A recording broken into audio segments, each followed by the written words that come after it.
Bonjour à tous, alors aujourd'hui je vous retrouve pour vous parler du faiseur de rêves et de la muse des cauchemars qui a été écrit par Laini Taylor.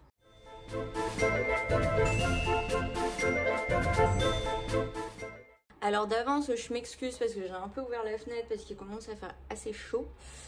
Donc je suis désolée si vous entendez beaucoup le bruit des voitures, malheureusement je ne peux pas les empêcher de passer et si je ferme la fenêtre je vais tout simplement mourir de chaud, donc voilà, j'espère que ça ira quand même. Alors ce livre, donc ça c'est le tome 2, le tome 1 je l'ai déjà rendu à la médiathèque donc je ne peux pas vous le montrer mais il ressemble beaucoup à celui-ci. Et donc en fait c'est l'histoire de Laszlo, donc Laszlo c'est un orphelin qui connaît pas du tout son histoire, qui connaît pas du tout ses parents, etc. Et qui est élevé donc dans un orphelinat et qui va ensuite devenir bibliothécaire pour sa ville. Et en fait, il est très intrigué par une cité oubliée, donc une cité qui se trouve de l'autre côté du désert et qui a été oubliée. Ça fait plus de 2 siècles en fait qu'on n'a plus du tout de nouvelles de cette cité. Et dans les légendes, dans les livres d'histoire, etc., il était écrit que cette cité, elle regorgeait de trésors et de magie, de choses fabuleuses. Et donc Laszlo, il travaille beaucoup sur cette cité, donc il essaye de trouver beaucoup de livres qui en parlent, etc. Et il écrit lui-même donc beaucoup de livres pour réunir toutes les informations qu'il a obtenues sur cette cité-là. Il va en apprendre la langue, etc. Il va créer un alphabet pour pouvoir apprendre cette langue. Et donc voilà, il est assez passionné par cette cité.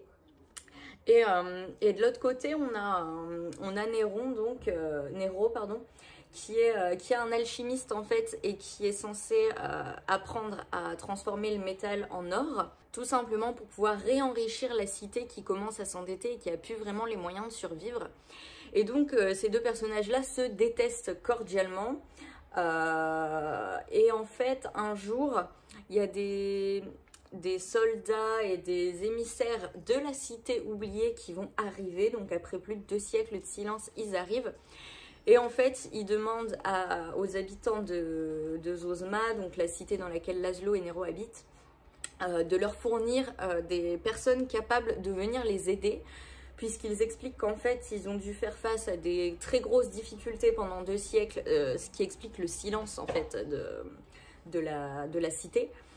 Et maintenant, ils ont réussi à se débarrasser du problème, mais il y a toujours un souci qui persiste et donc ils ont besoin de personnes pour aller les aider. Ils n'expliquent pas du tout quel est le problème. Donc il y a des gens qui vont se porter volontaires, des soldats, il y a Nero qui va être choisi en tant qu'alchimiste. Et au dernier moment, Laszlo va se proposer de venir, donc même s'il n'a pas de compétences particulières, il va se proposer d'être le conteur en fait du tueur de Dieu, donc le chef entre guillemets du petit groupe qui vient d'arriver. Et donc il va être accepté, donc il va se mettre en route pour la cité un peu de ses rêves, parce que c'est vraiment son rêve d'y aller, de découvrir la cité, etc.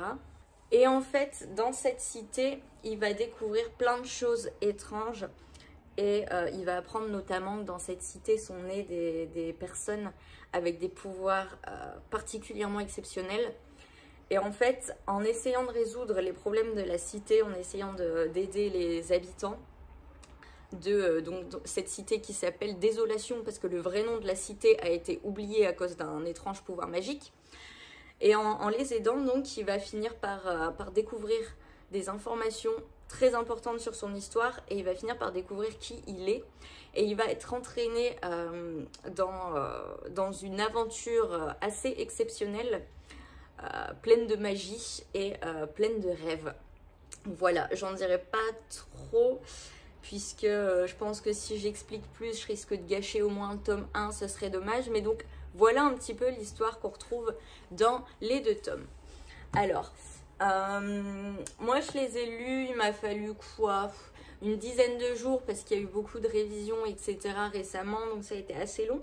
Mais sinon, je pense que ça se lit assez vite, ces 2 tomes, donc ils font à peu près 600-700 pages chacun, c'est quand même des assez gros livres. Mais encore une fois, ça se lit assez vite. Alors maintenant, je vais pouvoir vous donner mon avis. Pour ce qui est des personnages, je les ai trouvés super intéressants parce qu'en fait, ils ne se connaissent pas eux-mêmes, ils connaissent pas vraiment leurs histoires. La plupart des personnages importants dans l'intrigue ne connaissent pas vraiment leur histoire, comment ils en sont arrivés là, c'est quoi l'histoire de leur passé, c'est quoi l'histoire de leurs parents, etc. Et en fait, en se rencontrant, tous ces personnages, bah finalement, les uns ont un peu les réponses des autres. Et en se fréquentant, en vivant des aventures tous ensemble, ils vont tous en apprendre beaucoup plus sur leur passé. Et ils vont tous finir par comprendre d'où ils viennent et qu'est-ce qui est arrivé dans le passé pour que la situation en arrive là. Pour ce qui est du style d'écriture, moi j'ai beaucoup aimé puisque c'est une histoire assez compliquée. Il y a pas mal de retours dans le passé, on fait des bonds dans l'espace, à des moments on suit des personnages, on ne sait pas qui ils sont avant un bon moment, etc. Donc c'est une histoire très complexe avec pas mal d'intrigues secondaires qui au début ne semblent pas forcément liées à l'intrigue principale. Il faut parfois qu'on attende un moment pour comprendre le lien. Et donc j'ai trouvé que franchement, vu la complexité de toute l'intrigue qui court sur les 2 tomes, l'auteur s'en sort super bien. Parce que c'est super cohérent, moi j'ai pas relevé d'incohérence. Et c'est super bien raconté en fait.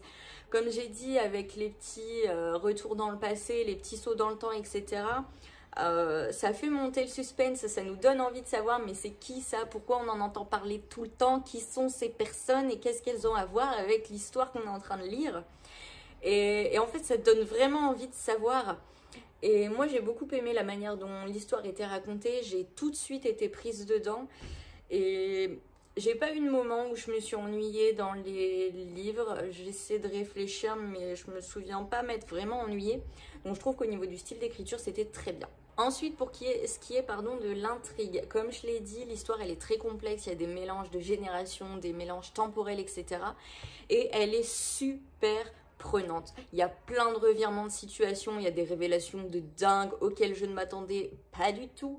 Et en fait, on a vraiment envie de connaître la suite. En plus, il y a plein de mystères, il y a plusieurs mondes, etc. Donc c'est vraiment le genre d'histoire que j'aime beaucoup et qui part un peu dans tous les sens et j'ai beaucoup aimé. En plus, il y a beaucoup de problèmes, il y a beaucoup de mystères, beaucoup de doutes, beaucoup d'incertitudes, beaucoup de questions. Et j'ai adoré en fait tout au long des 2 tomes obtenir les réponses à chaque fois pour chaque problème qu'on a rencontré. Donc j'ai beaucoup aimé. Du coup, c'est pour toutes ces raisons que moi j'ai décidé de mettre 4,5 sur 5 à ces 2 tomes parce qu'ils sont vraiment top. En plus, j'aime bien lire en ce moment des livres qui ne sont pas des trop longues séries en fait, qui sont soit des one-shots, soit 2 tomes, 3 tomes maximum. Et voilà, là j'ai adoré.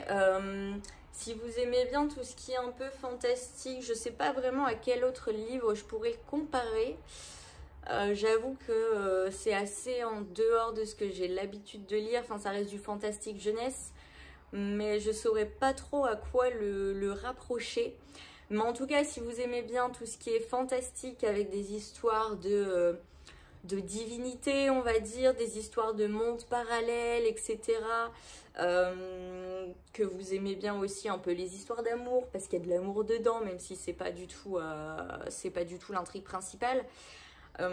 Et si vous aimez bien tout simplement découvrir un peu des univers hyper différents et hyper complexes, des univers très complets au final, ça peut vous plaire parce que vraiment tout l'univers il a été construit mot après mot et vraiment ça donne quelque chose de génial. Moi j'aurais adoré pouvoir découvrir cet univers, aller visiter la ville de désolation, la citadelle, etc. Mais ouais, moi je vous le recommande fortement si vous aimez bien tout ce qui est littérature jeunesse. Si vous l'avez lu, n'hésitez pas à me dire ce que vous en avez pensé parce que je connais très peu de personnes qui l'ont lu pour le coup. Et donc j'ai pas vraiment pu en parler autour de moi, je trouve ça dommage de pas avoir eu de retour en fait d'autres personnes. Donc si vous l'avez lu, dites-le moi. Si vous l'avez pas lu, bah, lisez-le et puis comme ça on pourra en parler ensuite, histoire que je puisse vraiment en discuter avec quelqu'un parce que j'ai beaucoup aimé. Et moi en attendant je vous dis à dans 2 semaines ou la semaine prochaine parce que c'est vrai qu'en ce moment je lis beaucoup. Donc je vais voir, je vais peut-être ressortir une vidéo un petit peu plus tôt. Je sais pas, ça sera la grande surprise de toute manière, vous verrez.